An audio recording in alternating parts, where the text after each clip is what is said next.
Olá, vestibulandos! Meu nome é Gabriela E meu nome é Lúcia. e estamos aqui para o seu podcast favorito, o nosso podcast favorito, o Pode Passar! Podem soltar foguetes que eu passei no vestibular. O Pode Passar de hoje está um pouco diferente. Nós queremos fazer um vídeo ali mais específico para vestibulares da UE, mas os da UFRR podem assistir também, né? Claro. E para isso trouxemos dois convidados mais que especiais para falar um pouco a respeito da Fazenda Boa Vista. Sejam bem-vindos, Bianca e Guilherme.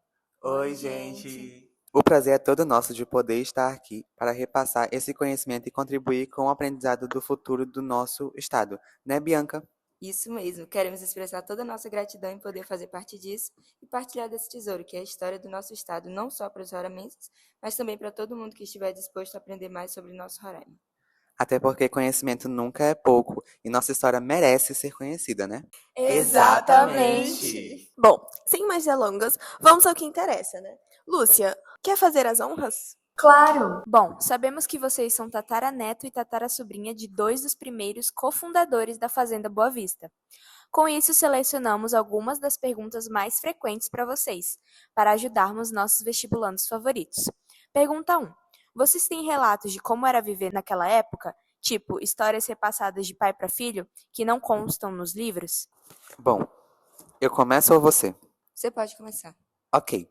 Então, tem sim. Na verdade, desde pequeno, eu ouço muito a minha família falar das aventuras do meu tataravô, principalmente quando meu avô contava, com brilho nos olhos, as histórias do vô dele. Uma das coisas que eu me lembro é de quando meu tataravô chegou aqui, quando a fazenda era só um ponto no lavrado. Ele dizia: "Ah, meu filho, era uma vida simples, mas muito boa.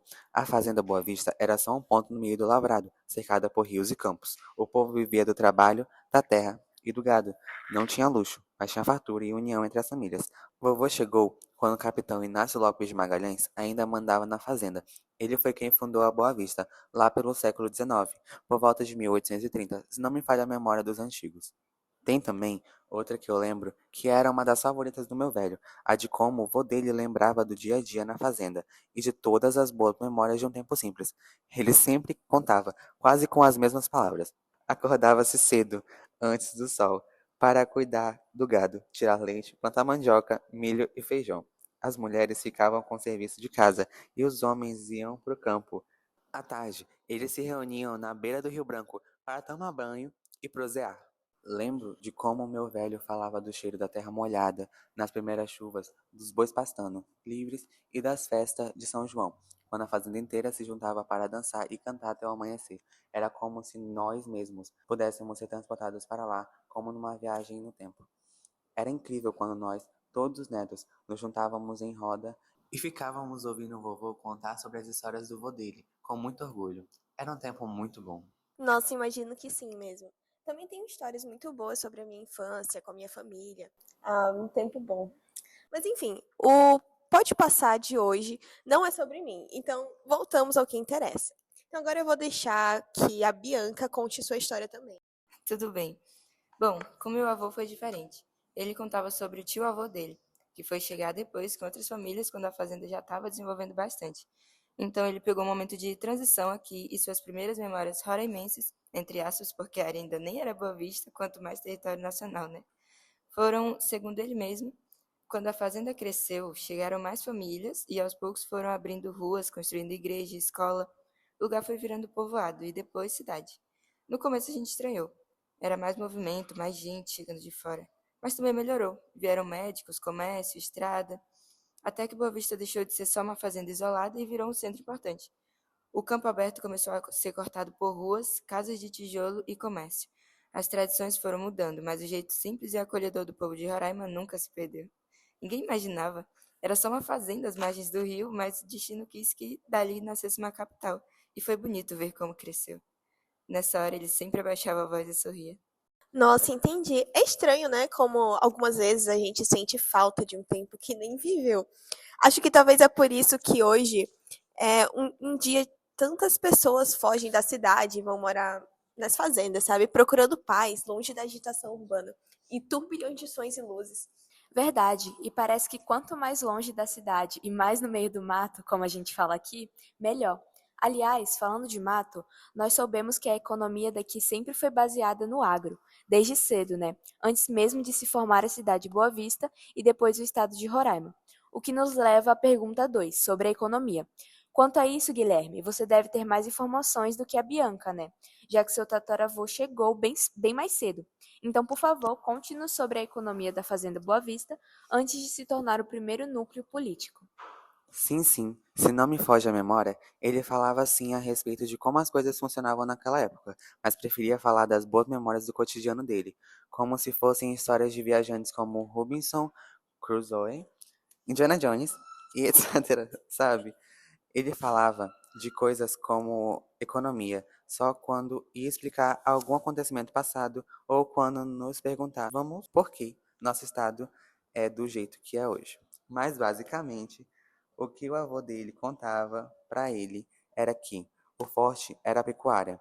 Criava-se muito gado nas margens do Rio Branco, que depois era levado até o Pará ou trocado por mercadorias. Também se plantava um pouco, mas o gado era o que sustentava o povo, sabe?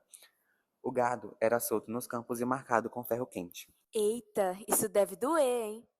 Pois é, não gosto nem de pensar. Mas enfim, onde é que eu estava mesmo? Ah, tá. Aí, quando chegava o tempo da seca, os fazendeiros levavam o rebanho para os lugares mais úmidos. É... Ah, tinha também a mandioca, que era a base da comida. Eles faziam farinha, beiju, tudo dela. Além disso, era tudo na base da troca. Quem tinha carne trocava por farinha. Quem fazia rapadura trocava por leite ou queijo e assim vai. E de vez em quando vinham embarcações de Manaus ou Belém com sal, tecidos e ferramentas. Eram poucas famílias, mas muito unidas. Todo mundo se conhecia. Daí, quando alguém precisava de ajuda, fosse para construir uma casa ou curar um doente, o povo todo se juntava. Caramba! Então o negócio funcionava mesmo, né? Pois é, e pelo visto não foi coisa de 1, 2 ou 3 aninhos. Não dá pra se formar. Pois é. Mas, mudando um pouco de assunto, eu tenho perguntas um pouco mais pessoais, sabe? Que nem estão no roteiro, na verdade. Mas é que eu particularmente gosto muito de lendas, festas e costumes. É algo que eu gosto bastante, basicamente a cultura imaterial. Então eu queria saber um pouco se tem relatos de festa, de lendas, ou algo do tipo que o tio avô, do seu avô, passou para ele e ele passou para vocês.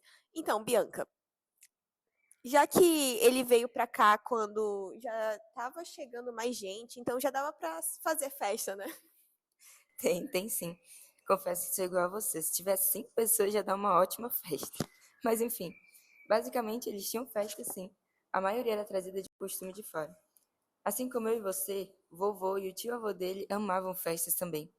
Ele dizia, as festas de santo eram sempre as mais animadas. São João, São Pedro, Santo Antônio. A gente enfeitava o terreiro com bandeirinha e fazia fogueira. Tinha dança, quadrilha e comida feita no fogão de lenha, e a gente comia e dançava até o amanhecer. Muitos vinham do Maranhão e do Pará e traziam suas tradições. O sotaque, a culinária e até o jeito de rezar misturavam com o dos indígenas da região. Tinha vezes também que simplesmente nos reuníamos de noite e fazíamos uma roda ao redor da fogueira para contar nossas lendas, cada uma sempre mais variada, todas vindas de lugares diferentes. E depois surgiram as lendas daqui mesmo.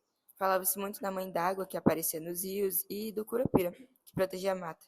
Diziam também que à noite se ouvia o canto de um boi encantado nas margens do Rio Branco. Nossa, sim, eu já tinha ouvido desse boi aí. Amava. É, acho que desde cedo a gente sempre soube fazer festas bafônicas, como diz. Ai, ai. Mas agora voltando às perguntas dos vestibulandos, já que alguém resolveu acrescentar um bônus, né? A pergunta 3 é mais sobre a importância da fazenda e é um tanto quanto nostálgica também. Saindo um pouco dos relatos do seu tataravô e tataratio-avô, se é que esse nome existe, essa é mais para vocês. Se pudessem voltar à Fazenda Boa Vista de antigamente, o que gostariam de reviver?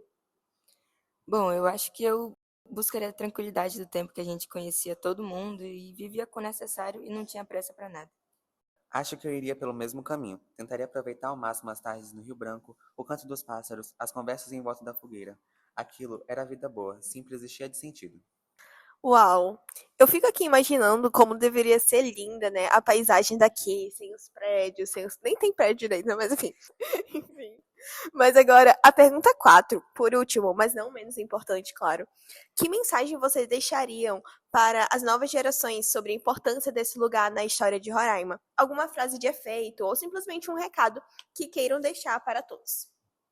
Nossa, a resposta para essa pergunta é muita responsabilidade, mas acho que eu tenho uma noção. Acho que eu diria que nunca nos esqueçamos de onde vivemos, porque foi ali, na Fazenda Boa Vista, que tudo começou. Uau! É, acho que vai ser difícil superar essa. Brincadeiras à parte, sem aquele povo trabalhador e corajoso, Roraima não existiria como é hoje. Rapaz, falou que iria ser difícil, mas tirou de letra, hein? Eu já ia falar isso. Enfim. Bom, com isso, nós despedimos dos nossos vestibulandos. Infelizmente, temos que ir, mas fiquem ligados que logo teremos mais podcasts, sempre com visitas renomadíssimas. Só qualidade para vocês, nossos vestibulandos favoritos. É verdade, o Pode Passar sempre trazendo o melhor para vocês. Bom, é isso, galera. Ficamos por aqui e até o próximo vídeo do Pode Passar! Tchau! Podem soltar foguetes